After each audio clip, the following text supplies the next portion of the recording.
So we're all set, and today is Tuesday, the 1st of September, and it feels really cold at the moment. I know that sort of the meteorology calendar would say this is the first day of autumn. From the astrology point of view, we actually say it's not until the autumn equinox, so we would say that autumn officially starts on the 22nd of September.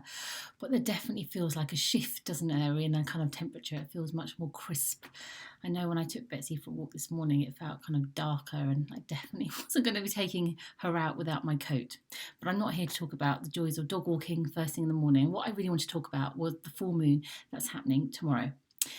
So, as we know, the full moon is the peak of the lunar cycle. It's the time where we have the culmination. We start off with a new moon, which we had 2 weeks ago, and the moon builds and builds, or as we would call it, waxes. It gets big, and then we have the peak of the cycle with the full moon, and then it goes into waning phase where it gets smaller and smaller until the cycle starts again.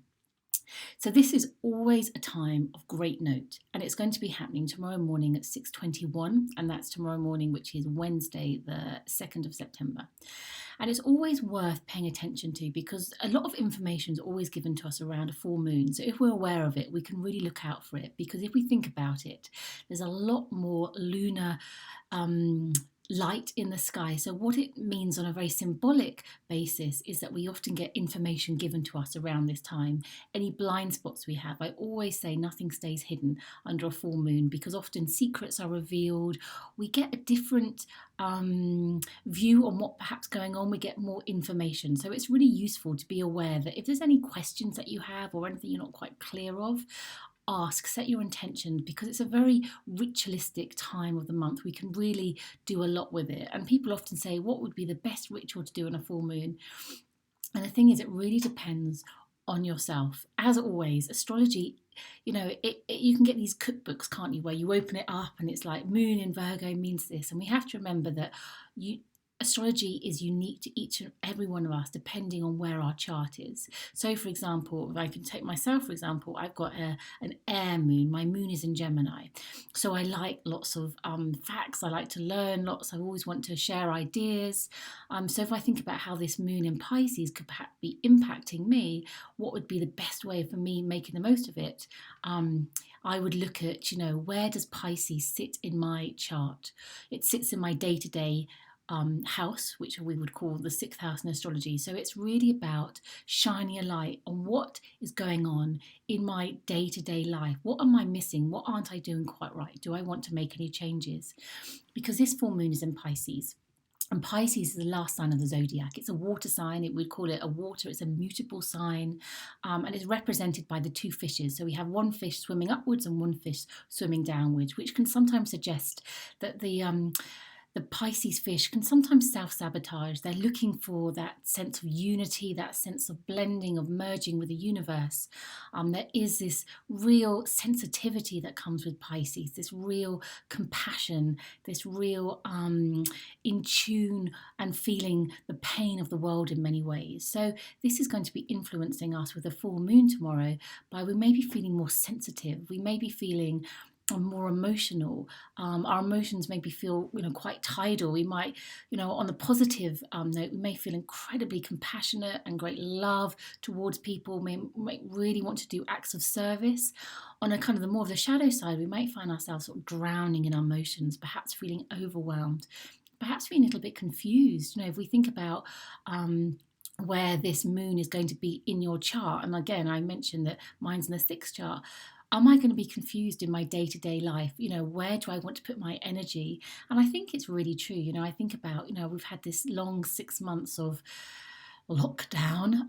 My children go back to school on Thursday, so there is a shift. There has been, a sense of now, where do I want to focus my time? Where I need some clarity. So for me, whenever I think about Pisces, it's about containing it. It's about giving it structure. Otherwise, we can feel a little bit adrift. We can feel a little bit lost. We can feel at sea sometimes with it. And we also need to just bear in mind that at the moment we're in Virgo season, and this new moon was ruled by Virgo. So Virgo is what we would call the opposite of Pisces. Virgo is a mutable earth sign. but it has a very different priority. It has a different drive. It has different influence than Pisces has. So Virgo is about precision. It's about order. It's about detail. It wants everything to be really right. It can be quite self-critical. It can be a little bit critical of others, because it wants to almost keep at bay that sense of chaos, that sense of disorder that sometimes can come with Pisces. Pisces is very close to that kind of that sense of unity, at being at one, but but it can also feel a bit slightly chaotic. So it's about us being grounded with it, remembering that we can make the most of Virgo. Virgo is very connected to the body. It's very connected to our health. It's very much connected to service. So what would be an ideal a ritual if we wanted to create something around that for this full moon, would be to consider, how can I bring the message into my life? What do I want to dream about? Where am I being pulled spiritually? Where am I being pulled emotionally? Because these are really key Pisces themes about being in service.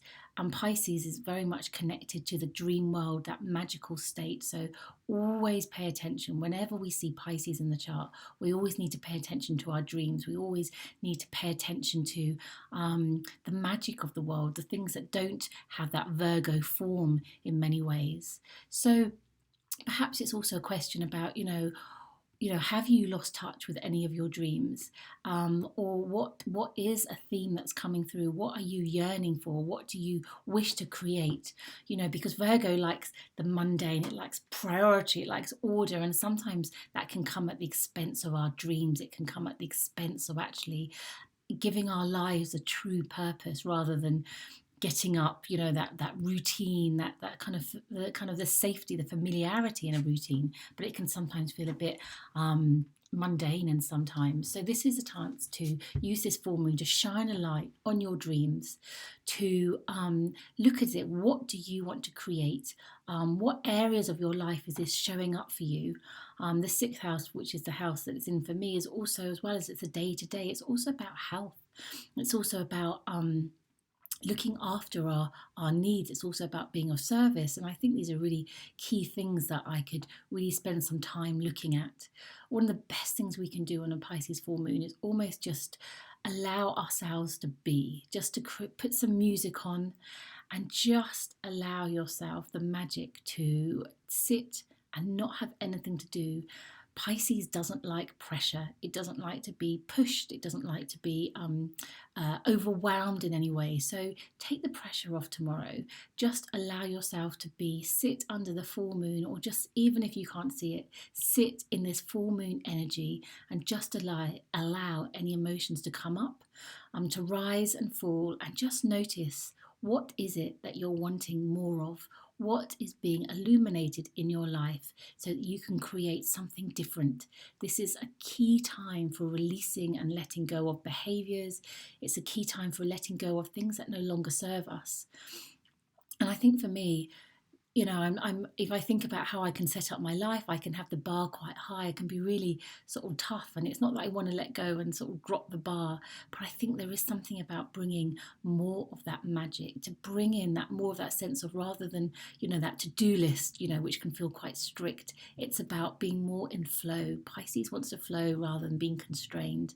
So I know for myself that is a really important message. So just notice, perhaps, what is it that's coming up for you?